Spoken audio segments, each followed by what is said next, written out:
नमस्ते साथियों, आज हम नेकराम जी की लिखी कहानी नए साल का उपहार पढ़ने जा रहे हैं। चलिए शुरुआत करते हैं। गणेश एक छोटे से कारखाने में काम करता है। रात के 9 बजते ही गणेश की छुट्टी हो जाती है। घर 2.5 किलोमीटर दूर है, जिसे वह पैदल ही चलकर तय करता है।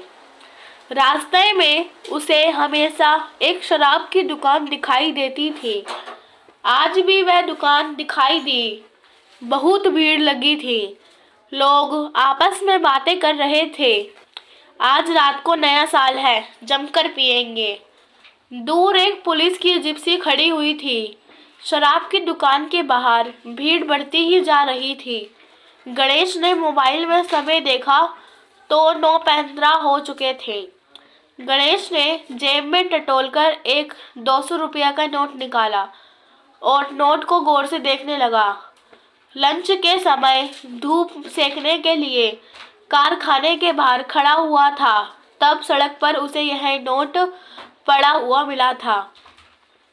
सुबह पत्नी ने कहा था, कारखाने के मालिक से 200 रुपया एडवांस लेकर रात को जब ड्यूटी से आओ तो दुकान से मूंगफली और गजक खरीदते हुए आना। लेकिन सुबह से कारखाने का मालिक कारखाने में नहीं पहुंचा। किसी भी मजदूर को कोई एडवांस नहीं मिला। लेकिन गणेश खुश था, क्योंकि उसकी जेब में अब 200 रुपये का नोट था। गणेश कारखाने में दिन भर मशीन चलाकर स्वयं को काफ़ी थका हुआ महसूस कर रहा था।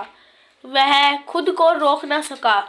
शराब की दुकान के बाहर लंबी लाइन को देखकर गणेश भी लाइन में लग गया। पलंग पर 2 नन्हे बच्चे बैठे हुए हैं।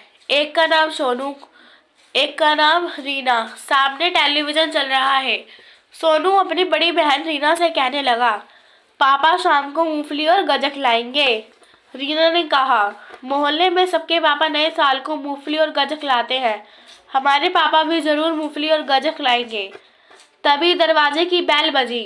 गणेश की पत्नी ने दरवाजा खोल दिया। गणेश के एक हाथ में एक बड़ा सा पैकेट था। गणेश ने वह पैकेट पलंग पर रख दिया और बाथरूम में जाकर हाथ मुंह धोने चला गया। सोनू ने पैकेट को छुआ तो पैकेट कुछ भारी था। सोनू ने रीना को बताया, लगता है पापा बहुत सारी गजक लाए हैं और मूंगफली भी। गणेश बाथरूम से आकर पलंग पर बैठ गया।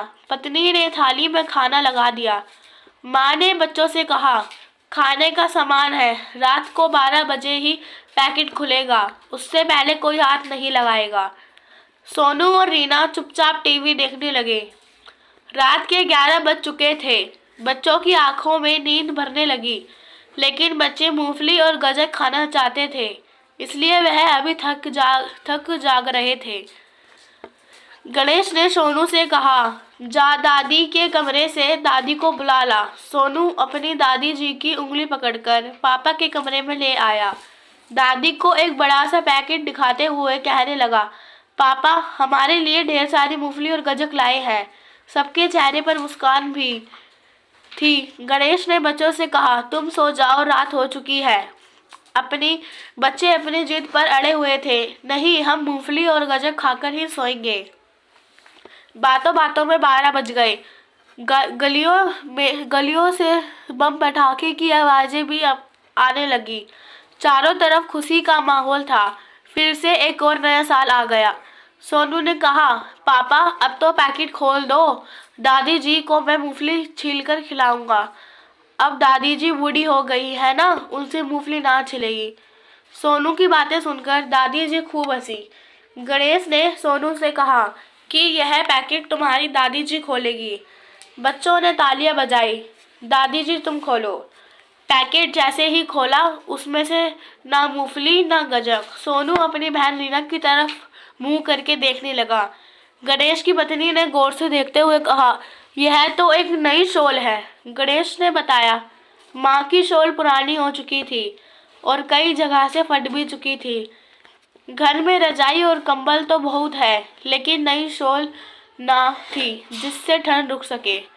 सोनू ने पापा की तरफ देखते हुए कहा, तो हमारी मूंगफली और गजक कहाँ गई?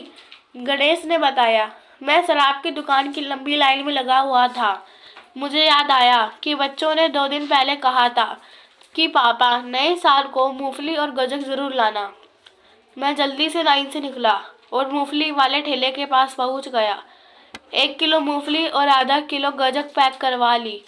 उसी ठेले वाले के पीछे एक दुकान थी जिस पर बहुत सारी गर्म शॉल दुकान के बाहर लटकी हुई थी। शॉल को देखकर मुझे याद आया 5 बरस पहले जब मेरी नई नौकरी लगी थी, तब एक नई शॉल खरीद कर तुम्हारी दादी जी के लिए लाया था। उसके बाद घर में खर्च बहुत बढ़ते चले गए। तुम, सोनू और रीना पैदा हो गए। तुम्हारे दूध पानी का खर्चा बढ़ गया। काम धंधे में ऐसा उलझा कि अपनी माँ से मिलने का भी वक्त ना रहा। तुम्हारी दादी जी ने 5 वर्षों से वही पुरानी शॉल लपेटे हुए कितनी सर्दियां बिताई, किंतु एक बार भी ना कहा कि मेरे लिए नई शॉल खरीद कर ले आओ। मैंने तुरंत मूंगफली और गजक लेने का इरादा छोड़ दिया और शॉल वाली दुकान पर पहुंच गया। ठेले वाला चिक चिक करने लगा कि तुमने मूंगफलियां पैक करवा ली, अब क्यों नहीं लेते भाई साहब।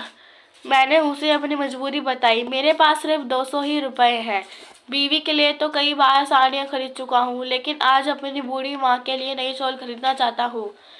ठेले वाले ने कहा, नया साल है, दिन भर से मूंगफली और गजक बेचकर काफी पैसे इकट्ठे कर लिए हैं। मेरा उसूल है, पैक करा हुआ सामान वापस नहीं लेता। मूंगफली और गजक घर ले जाइए और बच्चों से कहना ठेले वाले की तरफ से नया साल मुबारक हो। मैंने मूंगफली का पैकेट हाथ में लिया। दुकान पर जाकर एक नई शॉल खरीदकर घर पहुंचा तो मूंगफली वाली थैली कमरे के भीतर आने से पहले ही बाहर दीवार की एक कील पर टांग दी थी। रीना ने दौड़कर दरवाजा खोला और बाहर से मूंगफली का पैकेट कमरे के भीतर ले आई। सोनू ने जल्दी से शॉल उठाकर दादी जी के चारों तरफ लपेट दी। जोर से बोला, दादी जी नया साल मुबारक। धन्यवाद। अगर आपको हमारी कहानी पसंद आ रही है तो लाइक कीजिए, सब्सक्राइब कीजिए और ज़्यादा से ज़्यादा शेयर कीजिए।